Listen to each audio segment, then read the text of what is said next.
Shut up, Ned. There's your moment of clarity. Fuck's sakes. Fucking Ned.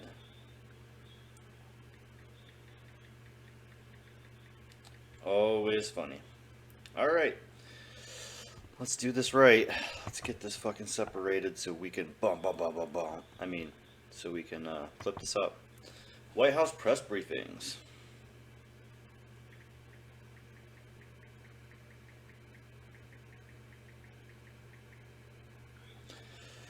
White House press briefings. Stony Marxist, not the same rhythm as I have been, so give me a few weeks to get used to it. Stony Marxist, coming at you. 12/24, and this is your DC takedown. We'll be doing it different come election time, but we are still just going to be doing DOS, White House press briefings, and going over things. I'm going to put down the flowers so we can clip this. All right. Do it to it. Ned Price, Department of State press briefings, 222. We're going to do quite a bit of this. Is going to be the longest segments. The White House had some funny stuff too, but this is going to be the longest segments of the day. And then the rest will be kind of quicker. But let's get started. Know that we are trying to support accountability wherever it is being pursued. To clarify, so prosecutions, additional prosecutions could come, obviously before the conflict is over, given what you've just described there as the ongoing This is the process. assumption. I mean, besides the cases happening in Ukrainian courts, we know that the ICC is fully seized of this, and then this joint investigative team as well. The challenge will be, of course, getting custody of accused, and while individuals remain within Russia, they will probably enjoy impunity because there is no international police force who can go and make those arrests. Oh, man.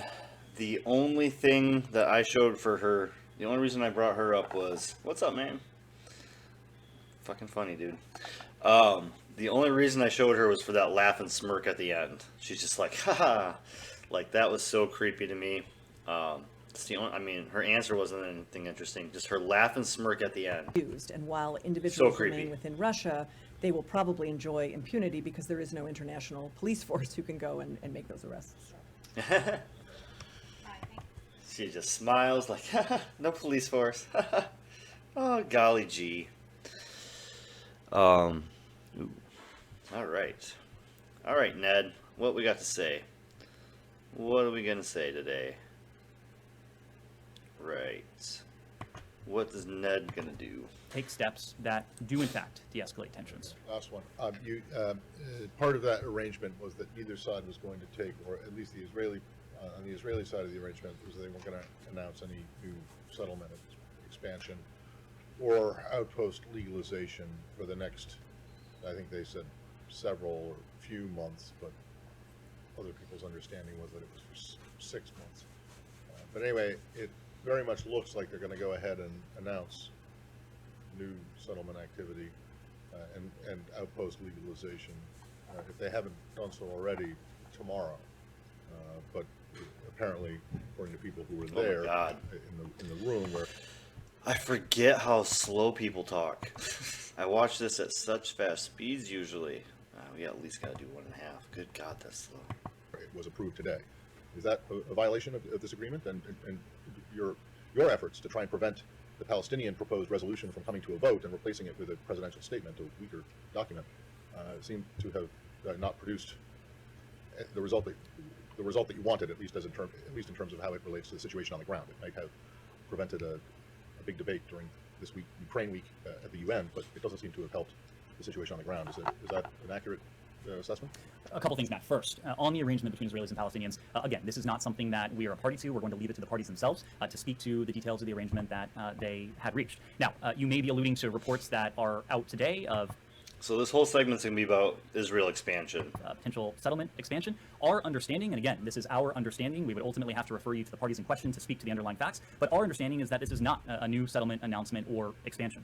More broadly, we have made our view clear. We have made it clear in national statements, including the one from Secretary Blinken over a week ago, in multilateral statements, including the statement from our Quint partners, our allies and partners in Europe, and in the statement that emanated from the UN Security Council a couple days ago. We view the expansion of settlements as an obstacle to peace that undermines the geographic viability of a two-state solution. The expansion of settlements, legalization of outposts, demolitions, incitement to violence, these are all among the steps that would be unilateral in nature and that would only serve to exacerbate tensions, and that we... These are steps of war that Israel are participating in, and we're just saying, yeah, they probably shouldn't do that. Man, if Israel was somebody else, we'd be bombing the shit out of them. But because Israel is basically a satellite nation, an extension of the U.S. war machine, yeah, no, just harsh words. I can't believe they're doing this. We told them not to. Huh. have urged both parties But then we gave them more weapons, and they did it. I don't know. not to take. Anything else on this? Sure. Yeah. Oh, yeah. Just to follow where you started at the top. Now, this has been probably one of the bloodiest weeks and months in the last 20 years, at least since 2002. And it seems that every time, there is some sort of political crisis in Israeli governance, that is like a pattern or a roadmap that they follow. And so we see it time and time again. They're exporting the whatever political crisis they might have and take it out on the Palestinian. And I'm afraid, that, sure, you expressed these things, and it was a very clear statement that you made. It seems, unfortunately, that the Israelis they don't care. They just go on. They dismiss any other effort that might take place at the UN, or even the statement that was issued that was really watered down. But in fact, this thing that is going on continue to go on. Can you put some muscle behind your statement that you are concerned? But what will you? Like I said, if it was anybody else, this shit would be taken care of. Like, we would be going to war. Like, you're expanding? I'm sorry, you're expanding? You don't just get to expand. If Russia expands, we go to fucking World War III. But because Israel's expanding, we're like, yeah, we told them not to. We keep sending them weapons. We keep sending them armories. But we told them not to use them. What can we do? What can we do? If the Israelis continue with this, iron fist against an unarmed population? So, Saeed, to the first part of your question, we wouldn't, nor could we, speak to specific motivations. We are speaking to the facts as they are communicated to us and as they are communicated to the rest of the world. We are speaking to the implications of the facts on the ground.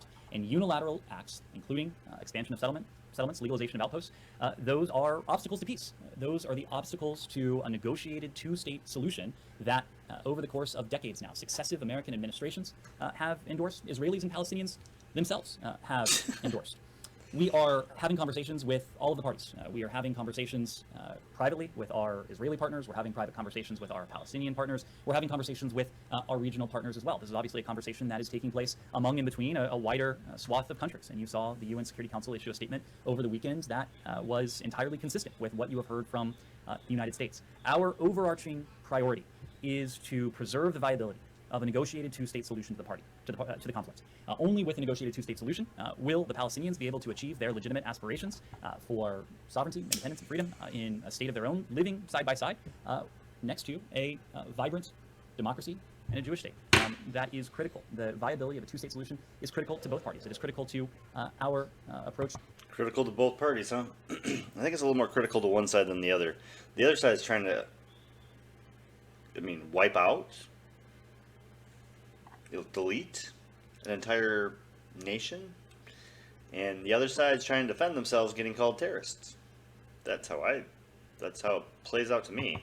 To this conflict, to our broader approach to this region. Yes. In the meantime, just one follow-up. In the meantime, we see this, this Israeli policy of going in and killing innocent Palestinians, go unabated. They feel that they have total impunity in conducting these operations. Today's operation was in broad daylight. It was like 9 or 10 in the morning. So they know full well that there was going to be no opposition for them whatsoever. So they target people who are unarmed. So what should happen? There's going to be no opposition. So they target people who are unarmed because there's no recourse. What should happen to at least stem or stop this Israeli violence? Cite 2 points. First is the point that Israel faces very real threats to its security. We have seen horrific reminders of that, even in recent days. Yes, after they had a raid and killed a lot of people, there was a retaliation terrorism attack. Fucking man, come on, just Admit that you are on Israel's side and you don't give a fuck about Palestine, Ned. Just admit it. Just step up and admit it. Israel has every right to defend itself against acts of terrorism and violence. In doing so, and this is the second point, we have encouraged Israel repeatedly, as we do countries around the world, to do so in a way that minimizes any potential civilian casualties, any potential civilian harm. The death of a single innocent civilian is a tragedy. This is Like how you put the innocent civilian there. A civilian is innocent by definition, but you're putting the innocent in there to emphasize that Palestinians are terrorists. In Israel, Israeli citizens are just Israelites. I don't know. Israeli citizens are just there, like they're just innocent. But Palestinians are terrorists. They often deserve it. That's the asterisk. That's why they put that word there. That one word there is meant to drive that little bit of wedge between everybody. not a sentiment that is unique to the United States. This is a sentiment that we have heard from countries around the world, including from our Israeli partners. It is imperative that steps be taken to minimize civilian harm, to minimize civilian casualties. The IDF and Israel more broadly has spoken to some of those steps. But again, we urge Israel to exercise caution and to do what it can while it responds to very real threats to its security to minimize the possibility of civilian harm. Rosalind? Engaged? Have they spoken to the Prime Minister? Have they spoken to the Foreign Minister? Have they spoken to their own security coordinator on the ground? Have they spoken to Palestinian officials who would be in charge of security? How deep are these conversations? And the follow-up, it's one thing to express concern. It's one thing to say that both parties have a right to guarantee their security. It's one thing to express sympathy for those who were caught in the crossfire. But what leverage is this administration exerting on both sides to actually preserve the two-state solution, to not engage in provocative actions, and to not be seen in some quarters as trying to disrupt what the U.S. would like to see, which is the eventual creation of two states side by side, living in peace and security? A couple things, Rosalind. To your first question, the short and non-specific answer is yes. We have engaged through multiple channels to our Israeli partners, to the Palestinians as well. We've done so through diplomatic channels, including via our embassy in Jerusalem, through the Palestinian Affairs Unit in Jerusalem as well. We've done so from this building, including at high levels. We've done so through security channels. We have done so through all appropriate avenues. As you know, Secretary Blinken himself was on the phone over the weekend with the Prime Minister Netanyahu. He's not going to say anything new, but man, they are really dancing around that like two-state solution, and we are for both sides, and we really want both sides to do well, and that's why we're here. We're here to make sure that everybody comes to a fair game, and it's not even close to what they want. They're not even trying. Not even trying. Hi, buddy. You want this? Yeah. Not even putting in the effort. Alright, let's get some more. Let's get some more good action. Let's move on to Russia. Huh? It's not like we've talked about Russia lately.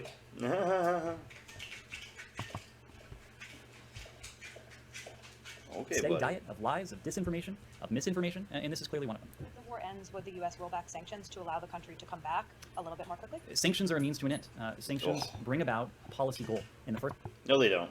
Sanctions are war, and currently our sanctions hurt poor people, and they don't put pressure on governments or government officials at fucking all. So, no, they don't. instance, the policy goal was to deter Russia from going. The threat of sanctions was to deter Russia from crossing the border and to invade. Oh, the sanctions were to deter Russia from crossing the border. Did that work? Did they cross the border? Did they? I think they did. Beating its sovereign, independent neighbor. Now, the point of these sanctions is to impose costs and consequences on Russia. Now it's for consequences. Ah, yes. Before it was to stop them from crossing the border, now it's for consequences. This is... For its brutal war. We would like to see this war end. We would like to see Ukraine resume its status as a country at peace, as a country that is whole, sovereign, independent, free, just as we would like to be in a position to eventually resume a relationship with the Russian people that in some ways resembled what it was prior to this aggression. This is not about the Russian people.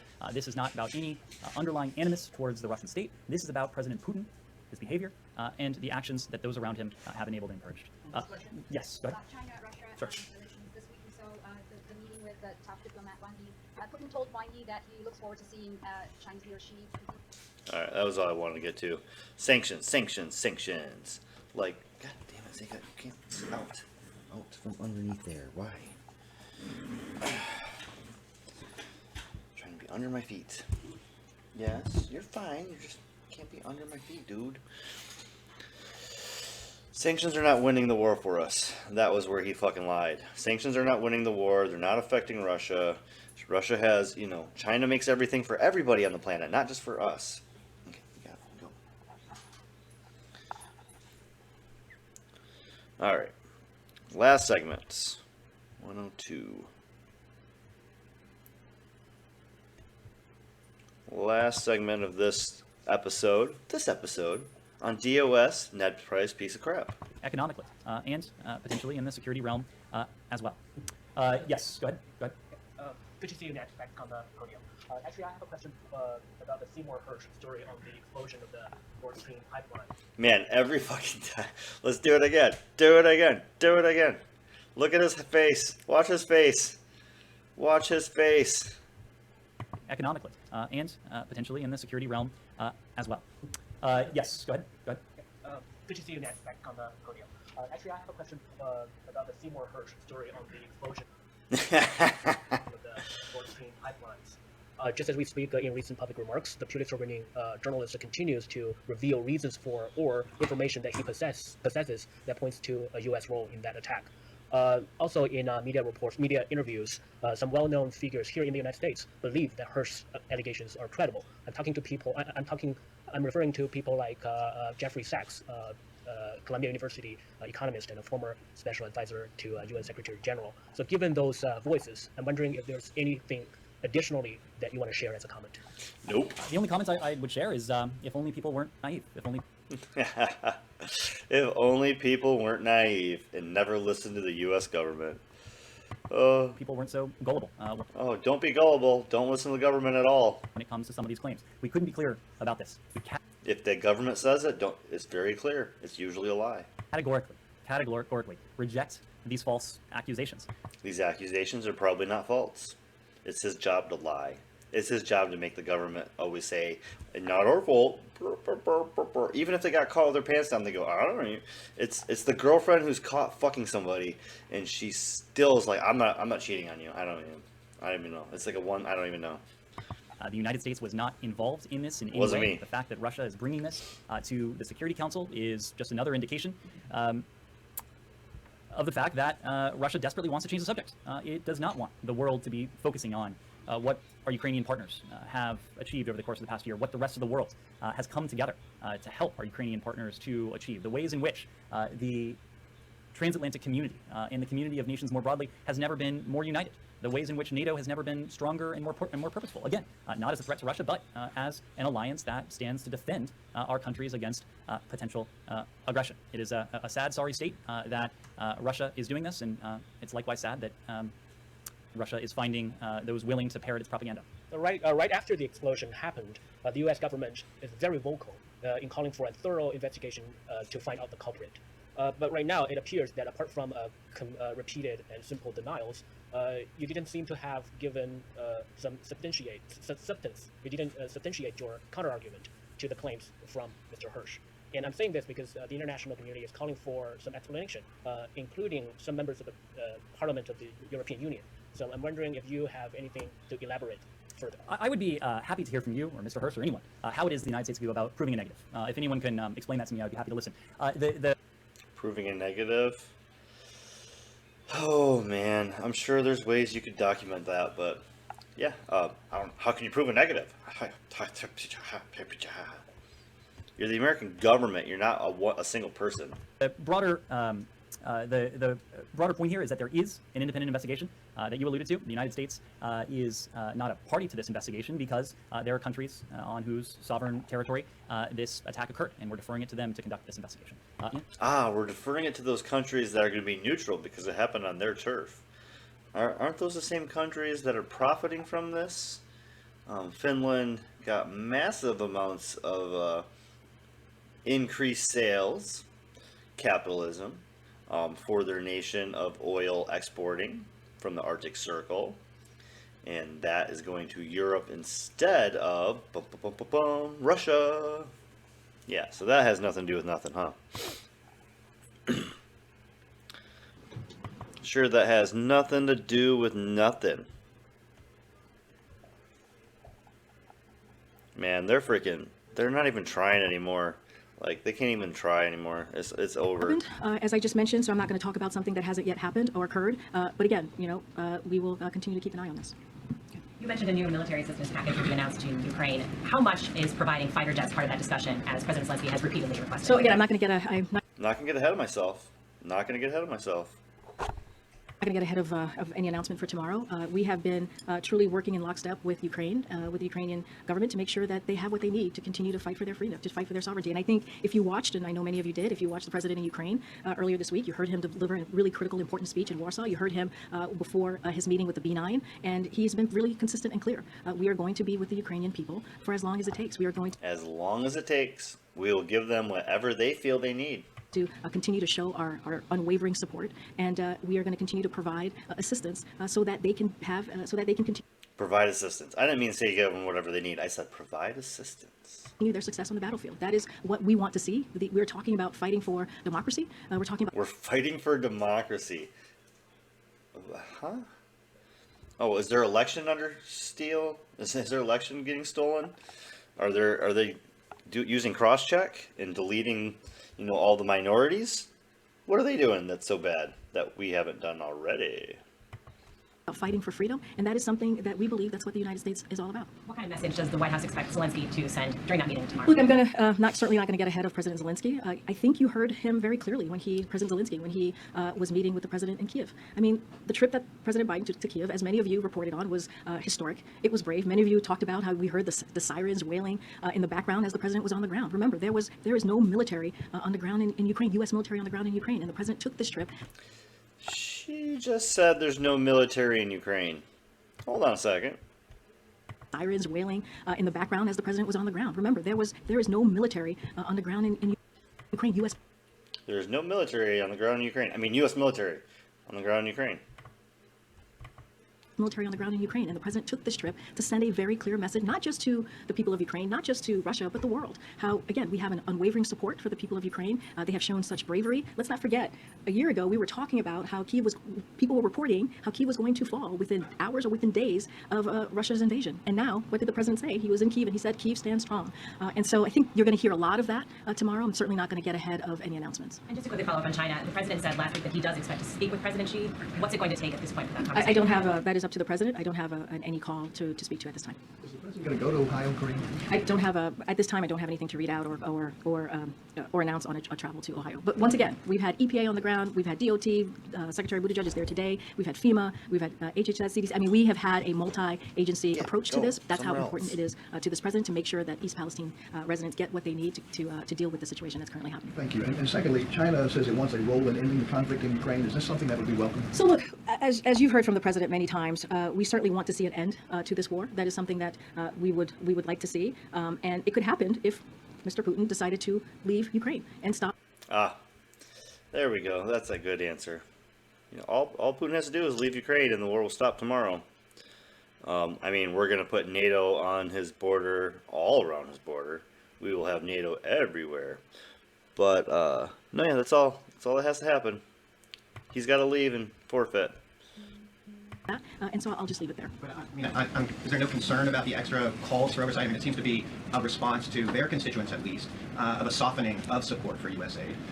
There have been recent polls. Absolutely, you're right that bipartisan support is still there. But there has been, after a year, there has been a softening of support. Polls show that. Is that a concern of the president that some Americans, at least, their support for U.S. aid or that much U.S. aid going to Ukraine is not what it used to be? Yes. There are definitely people out there who are sick of the aid. Sick of hearing the numbers, the unrealistic numbers, like insane numbers. So yeah, there are people that are sick of it. Look, I think that, and we have seen that, Americans know what is at stake here. They understand that freedom is at stake. They understand that democracy is at stake, and they understand the role that we play as a country globally, and that is something that we truly believe. And so the president believes we have a role to play. She keeps shrugging her shoulders at the end of the sentences here, like, I mean, that they understand. Everything's going to happen. it'll happen that way. And we've seen it. We've seen it with the alliance, the strong alliance of NATO. Remember, NATO was supposed to be torn apart and fall, just like Kyiv was supposed to fall, and it became stronger.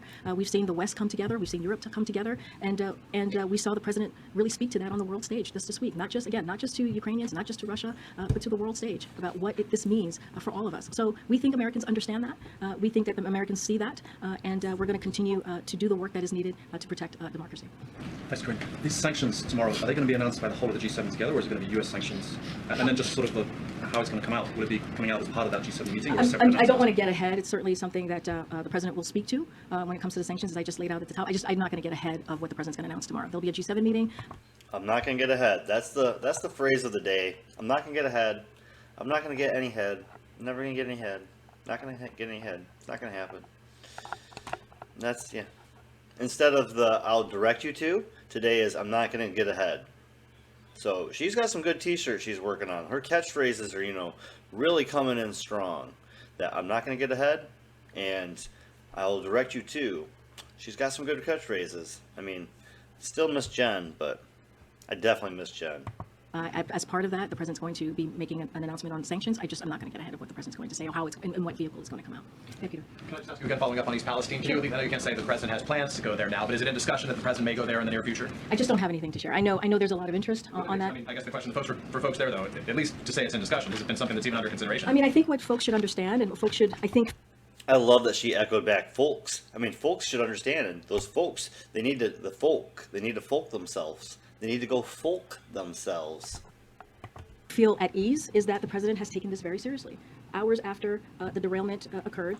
Yeah, I don't know, right? Like, all right, here's my press briefings. I ain't saying shit. You want to ask me anything? I will direct you to. I can't go. I can't do it. Can't say it. A little bit, yeah. A little bit. Progressive is a term I stuck to in 2015. 8 years later, progressive work kind of means something different now. Like, yeah. Oh, God, Jen Show. Oh, fucking. Yeah. We should probably watch it one of these nights, huh? You saw, again, EPA on the ground, and you're seeing a multi-agency reaction to this because the Well, no, progressive's been co-opted. Like, the term progressive has been co-opted into the left side of the Democrats, which isn't that far left, really. It's more center. And it's been co-opted by, like, lobbyists. And, I mean, there's people... The progressive idea is... It's been co-opted. That's all I got. I mean... So yeah, we're squashing that with Marxists. I mean, we do a lot of communism debunk propaganda stuff. We do a lot of that kind of stuff. So I think that's the direction we're going to head. Yeah, push for the Marxist idea. Promise not just the people of East Palestine, but also to their governors, to their leadership, that we would be on the ground for as long as it takes to make sure that the community has what it needs. And you have seen that. You've seen the administrator on the ground with the governor on the ground. You've seen them talking to the community. Again, Secretary Pete was just there. Again, meeting with the mayor there, and continuing to do. Secretary Pete there, the president's direction.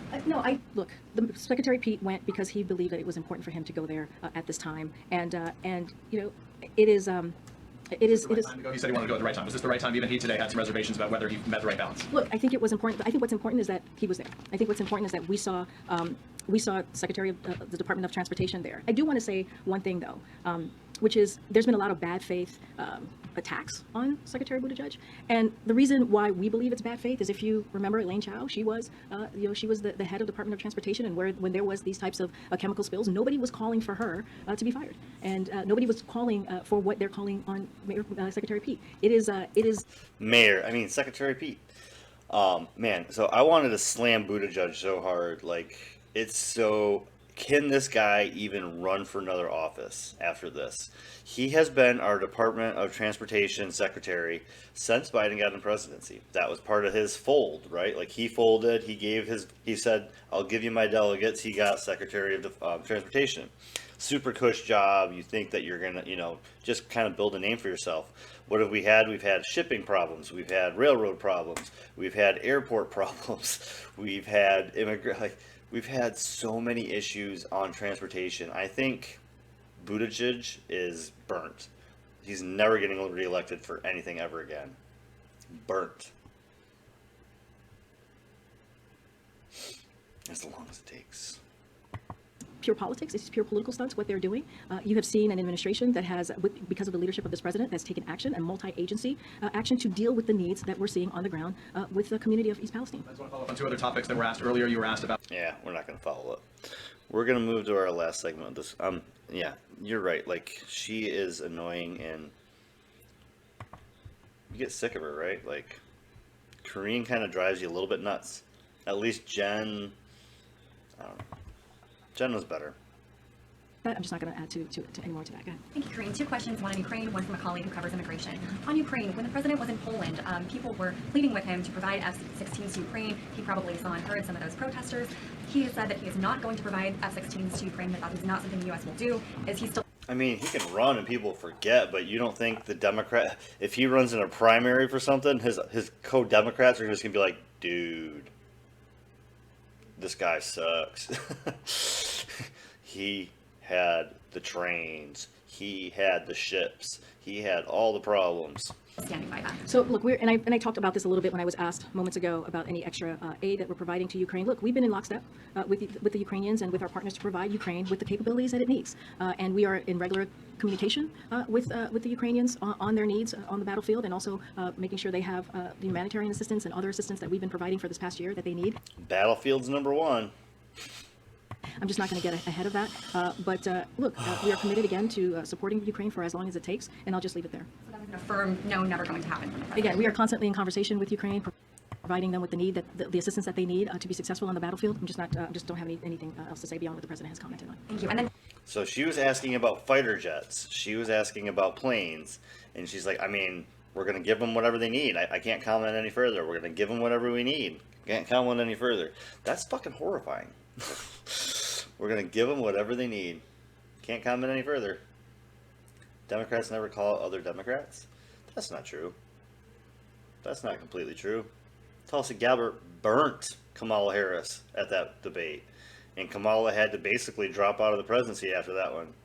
Luckily they gave her the vice, but Kamala burnt her on a fucking debate. And she was done for. So that's not true. People get burnt in the early debates. Nobody attacked Biden because they told him, Biden, hands off Biden. really quickly on immigration. Zero accountability is their shtick. Yeah, I guess. I mean, they try to.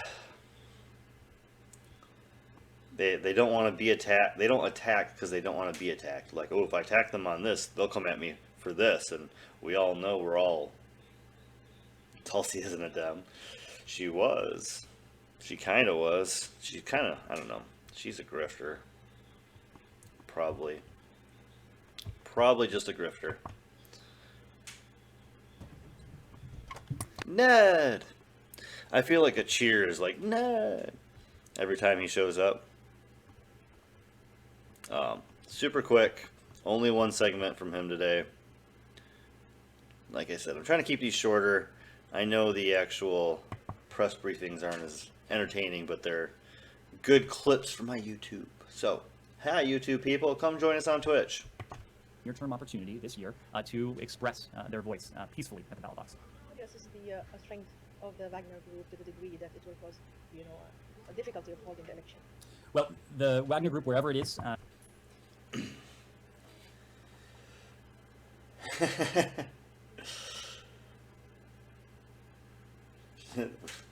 We are in constant contact for war, and then humanitarian aid too. Yeah, they get it too. She was only a Dem because that was the closest of the two parties to choose from, but she's not a Dem. No, I mean she's more like she's trying to be on Fox News, and she's trying to run like a libertarian game or some shit. I don't know.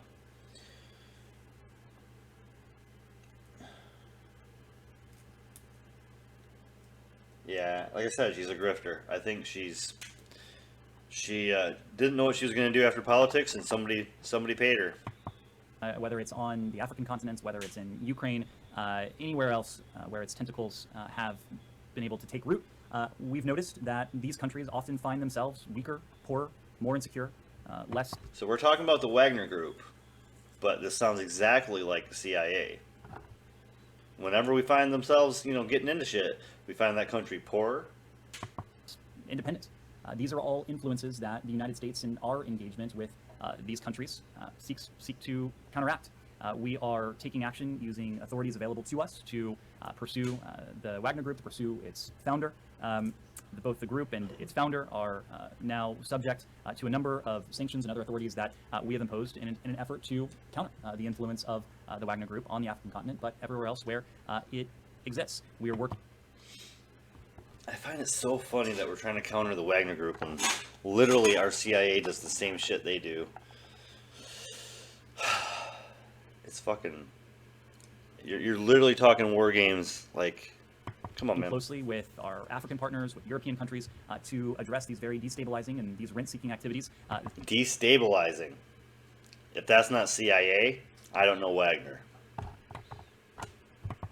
That the Wagner Group undertakes. Will continue to engage bilaterally with countries where the Wagner Group is present, but also multilaterally, knowing that this is a challenge that would benefit from international cooperation. Yeah. International cooperation to stop our fucking CIA stooges. Alright, well that's it this week. Thank Christ, right? Keep it nice and short. Boom. That's it. DC breakdown. They don't have much to say. They want to talk about weather balloons. They don't want to talk about war in the right ways. They just want to talk about money. They want to talk about are we giving them the right weapons? And they don't want to say there's thousands of people dying every day and this war is for fucking nothing. Nobody mentions that. But we do grill them on Palestine a bit, and we do grill them on Israel a bit, so that is fantastic. That's nice and clippable now. And let's just kind of hang out and watch some news now, huh? What do we got? Oh, shit. Ha! And I have this. But since I'm here, in a blaze, I did watch a pretty good, actually it was a really good, Federal Reserve documentary last night. I think I can find that clip. I think I saved it. But yeah, it was a really good one. This one is about inflation, the biggest scam in the history of mankind. And with everything going on, I thought this would be fun. This is from like 10 years ago, 9 years ago. This have over 10 million views, almost 10 million views. So it's kind of blown up, and I'm going to smoke my bowl finally. So cheers, everybody. If you can't smoke, have a drink. If you can smoke, I prefer you smoke. Let's smoke one up and watch this shit. You are about to learn one of the biggest secrets in the history of the world. It's a secret that has huge effects for everyone who lives on this planet. Most people can feel deep down that something isn't quite right with the world economy, but few know what it is. Gone are the days where a family can survive on just one paycheck. Every day it seems things are more and more out of control, yet only 1 in a million understand why. You are about to discover the system that is ultimately responsible for most of the inequality in our world today. The powers that be do not want you to know about this, as this system is what has kept them at the top of the financial food chain for the last 100 years. Learning this will change your life because it'll change the choices that you make. If enough people learn it, it'll change the world because it'll change the system. For this is the biggest hidden secret of money. Never in human history have so many been plundered by so few, and it's all accomplished through this, the biggest scam in the... Wait before I smoke. I've already been smoking since I've been home. I don't know what the fuck you're talking about. What's up? Wait before I smoke. Wait, what? What? Wait, what? We have episode 4, the biggest scam in human history. This is fucking awesome. I'm stoked. Why are you stopping me? And I'm gonna smoke. Like it's late night. history of mankind. They say that money doesn't grow on trees. Shut up. But the truth is...